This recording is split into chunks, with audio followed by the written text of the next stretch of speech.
বন্ধুরা যারা পটল পোস্ত খেতে ভালোবাসো তারা এইভাবে খুব অল্প সময়ের মধ্যে বানিয়ে নিতে পারো। খেতে খুব সুন্দর লাগবে গরম ভাতে।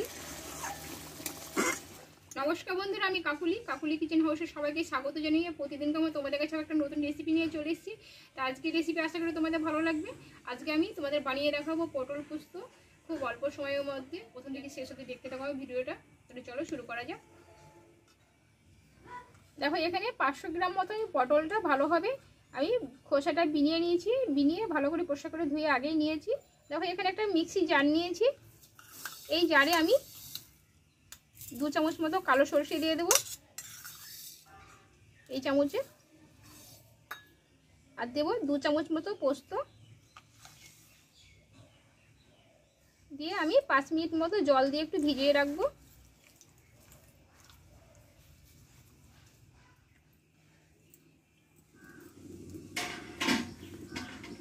দেখো উনুনটা ধরিয়ে কড়াইটা গরম করে নিয়েছি।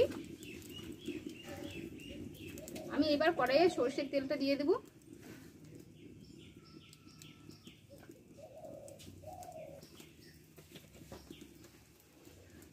দেখো এই তেলে একটু আমি লবণ দিয়ে দেবো, আর দেবো একটু হলুদ গুঁড়ো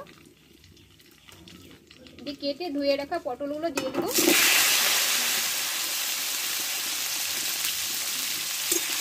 পটলটা ভালোভাবে কষে নেবো। তোমরা হলুদ আর লবণ পটলটা আগে মাখিয়ে নিতে পারো।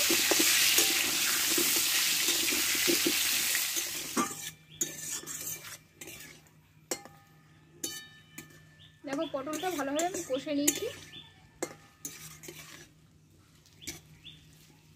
এবার তেল থেকে আমি তুলে নেব।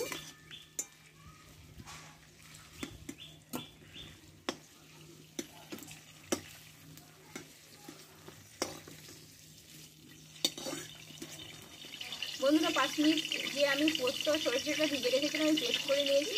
আর এখানে আছে আদা কাঁচা লঙ্কা বাটা আমি নিয়ে নিয়েছি, এটা আমি এর মধ্যে দিয়ে দেবো।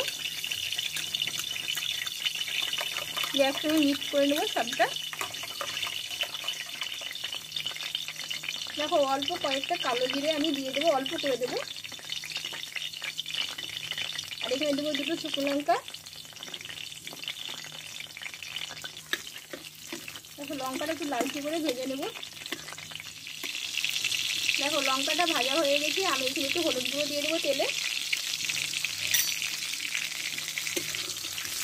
এবার আমি মশলাটা যে পেস্ট করে রেখেছিলাম আমি দিয়ে দেবো।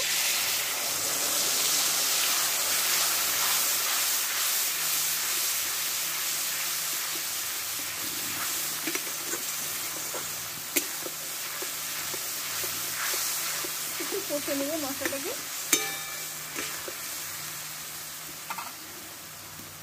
এবার এখানে আমি স্বাদ মতো লবণ দিয়ে দেবো। আর এখানে দেবো আমি মিষ্টির জন্য একটু চিনি দিয়ে দেবো। এই মশলাটা একটু ভালো করে কষে নেবো। দেখো তেলটা ছেড়ে দিয়েছে। এবার আমি মিষ্টি ধোয়া জল আমি কিছুটা এতে দিয়ে অ্যাড করব।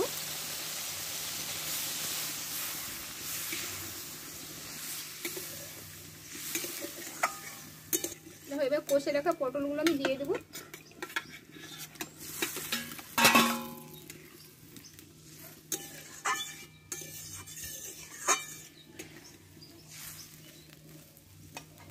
দিয়ে এই থালাটা দিয়ে আমি ঢাকা দিয়ে রাখবো 6 থেকে 7 মিনিট মতো।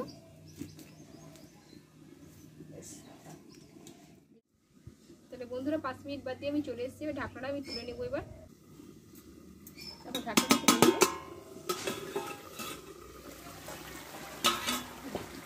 কত সুন্দর কালারটা এসছে দেখো। আমি ওপর দিয়ে কিছুটা কাঁচা লঙ্কা ছড়িয়ে দেবো।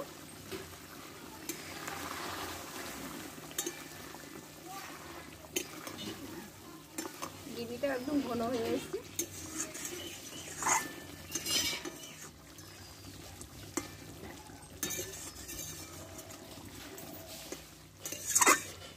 দেখো বন্ধুরা এবার নামিয়ে নেব।